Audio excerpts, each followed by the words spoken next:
Okay, good evening, and from South Africa. My name is Martie Underwood. My background is in psychology and herbal medicine, and my PhD research is focused on exploring and classifying the specific state of consciousness associated with Ibogaine.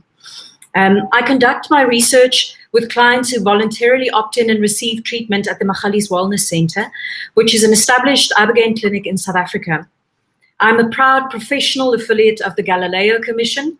The Galileo Commission is an initiative that was started in the UK by a large number of respected scientists to challenge the materialist view of the study of consciousness.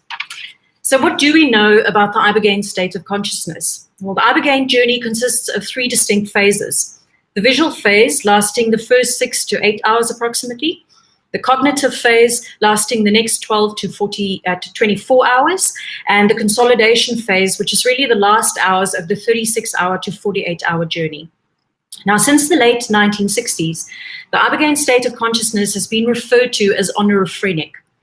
Onorephrenia comes from Greek, onoros meaning dream, and phren meaning mind, suggesting a dreamlike state. Ibogaine certainly has a waking dream-like quality in terms of the nature of the journey during the visual phase of the journey. It has been suggested that the Ibogaine state of consciousness resembles functional aspects of rapid eye movement sleep. And it's also been thought to be effective as a treatment for substance use disorders due to its action involving memory retrieval and releasing repressed memories. We know that Ibogaine helps to resolve trauma, and this is a major factor in substance use disorder and the treatment of substance use disorders. Now, why current classifications of the Ibogaine state of consciousness fall short? The term onorephrenia, meaning dream mind, like I said, is also used to describe exogenous schizophrenia, a state associated with confusion, clouding of consciousness, and disorders of perception and apperception. It can also refer to an illusory psychosis, or a state induced by sensory or sleep deprivation. Although the Ibogaine journey can be confusing at times, many participants report remarkable clarity of cognition, even if mental imagery at times seems quite confusing. As mentioned earlier, it's also been suggested that the Ibogaine journey resembles functional aspects of rapid eye movement sleep. However, Ibogaine has also been shown to suppress rapid eye movement sleep, rendering this classification incomplete and perhaps even sometimes confusing. Current classifications of the Ibogaine state of consciousness exclusively focus on the visual aspect of the journey, neglecting to address the second and the third phases of the journey. And current classifications are also not congruent with the long-term psychological impact and reported therapeutic benefits of the Ibogaine journey. The phenomenological aspects of the Ibogaine journey. The majority of people who undergo an Ibogaine journey report experiencing mental imagery. Now, mental imagery arises from the psyche. It's the internal and symbolical or the imaginal world. Many reports of the Ibogaine journey are of intrusive mental imagery. However, participants also report experiencing a degree of control over the mental imagery, especially as they start to navigate the journey, having a choice between which past events to revisit. This is not for everyone, but certainly does come up quite often in the Ibogaine journey. To date, the subjective effects of the Ibogaine experience has been captured in detail by work published by Schenberg in 2017 and Koek in 2020 et al., providing a solid base to draw from when trying to analyze the phenomenological aspects and nature of the Ibogaine journey. The psychological mechanisms of action associated with the Ibogaine. Now, it's the nature of human consciousness to seek to restore a sense of balance and order by restoring basic assumptions about the world and how it works. The psyche strives for assimilation of trauma and accommodation of prior assumptions. Horowitz called this drive of the psyche the completion tendency, with completion occurring when differences between new information and enduring assumptions are resolved.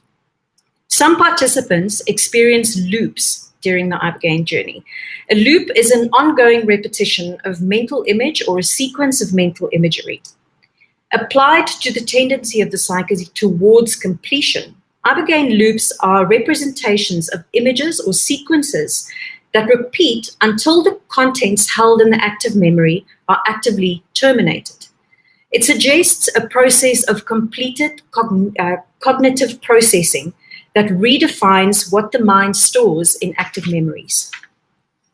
To process trauma, the person needs to reevaluate the experience, reframe lost or warped assumptions, and rebuild the inner. Provide an opportunity for the person to reevaluate their traumatic experiences. The dissociative nature of the substance provides an observer's perspective on trauma. It's devoid from direct attachment to stresses, allowing cognitive processing of the events to complete. Now, this process allows trauma to be translated into the personal narrative of the person, and mental imagery can be assimilated with the ordinary discrete state of consciousness, the everyday state of consciousness. Mental imagery, as a mechanism of action, can bypass linguistic structures and defenses and create new neural connections. It's derived from the Greek word holos, meaning whole, and trepon, meaning moving towards. It's conceived by the renowned Czech psychiatrist Stanislav Grof. Holotropic states are characterized by the transformation of consciousness associated with dramatic perceptual changes in the senses, often accompanied by intense and unusual emotions, followed by profound alterations in thought processes. While in this state, the person can experience an invasion of other dimensions that can be intense and overwhelming, while at the same time remaining fully orientated in reality. Now, these characteristics correlate not only with reports of the Ibogaine experience, but also with other psychedelics more broadly. Visions can include insight into the nature of reality or access to mythical realms. And holotropic states can be accompanied by other sensory experiences, such as physical sensations, smells, and auditory experiences, the latter being extremely characteristic of the Ibogaine journey. The emotional tones of holotropic states can vary from ecstatic rapture to bliss and feelings of oneness to terror, anger, despair, or guilt. And all of these have been noted in the research on the phenomenological aspects of the Ibogaine journey. The contents of the holotropic state can be spiritual or mystical, and the experience of death and rebirth is extremely common. The state of consciousness experienced by novice shamans during initiations is holotropic. Holotropic states are also used by more experienced shamans to facilitate the therapeutic process.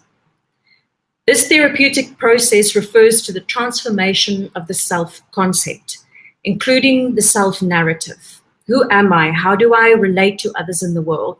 And how does this experience change how you think about yourself and how you relate to others? This brings about lasting changes in the personality and the mood of the person if this is adequately integrated.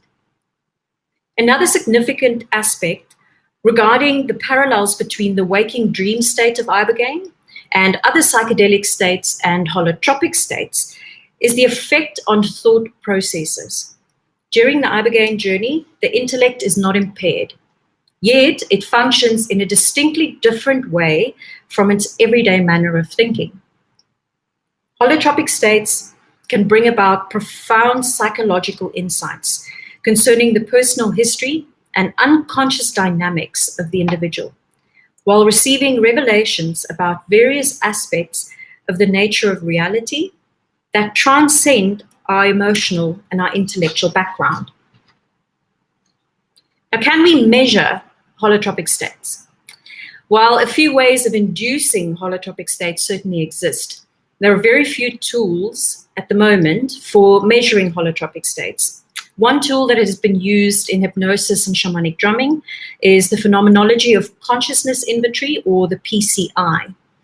My work is currently focused on exploring the PCI, using it to measure the Ibogaine state of consciousness and explore its potential classification as a holotropic state of consciousness. The PCI, to my knowledge, has not been used to explore the psychedelic state of consciousness. Now, if the PCI proves to be unreliable for psychedelic states of consciousness, and more specifically the Ibogaine state of consciousness, the focus will have to shift to other available tools or to the development of tools that we can use to measure the state of consciousness. Now, is the psychoactive experience important? I think there's much debate currently as to whether the psychedelic experience is necessary at all. And I can certainly understand that the journey must be very daunting. A lot of clients who come for treatment do ask this question and voice their concern and feeling nervous about what to anticipate and what to experience. The hallucinogenic experience is also not desirable for all psychological profiles, and this will deny certain groups of people the opportunity to access treatment. Now, a successful Ibogaine analog will solve the debate between whether the psychedelic experience is necessary or not. At the moment, we don't yet have that. So in the meantime, it leaves us with cause to investigate how the psychedelic journey challenges the self-concept of the person and how this impacts the overall effectiveness of the substance. Ultimately, I believe that there must be space for both. The opioid crisis desperately needs a solution, and an analog will solve that solution, will bring that solution. And at the same time, people will always want to have consciousness expanding experiences. Not everybody who chooses to come and do the Ibogaine journey has a substance use disorder or a psychological disorder. Some people really truly want to experience their spiritual self in a different way. So having a substance that provides a psychedelic experience will always have a place, in my view. On aspects of integration. So integration is the process by which the experiences that occur during the journey become part of the personality of the individual, and it manifests in everyday changes. There are also psychological effects on the brain that modulate neural, sensory, emotional, and cognitive processes following the Ibogaine journey. Integration is something everyone talks about, yet we've not firmly committed integration protocols to academic literature. To try and patent or IT protect long-standing psychotherapeutic processes that are now associated with psychedelic integration therapy is, in my view, absurd and warrants no further discussion. It leaves us with what integration of the Ibogaine journey really looks like. And this is something I hope to explore in the research that I'm conducting over the next year or two, is really to sit with clients, not only to figure out what the Ibogaine state of consciousness is, in the hope that understanding and classifying it correctly, more adequately, more completely, will allow us an opportunity to develop integration protocols that people can relate with, and that makes the experience safer, ultimately, for people once they complete the experience.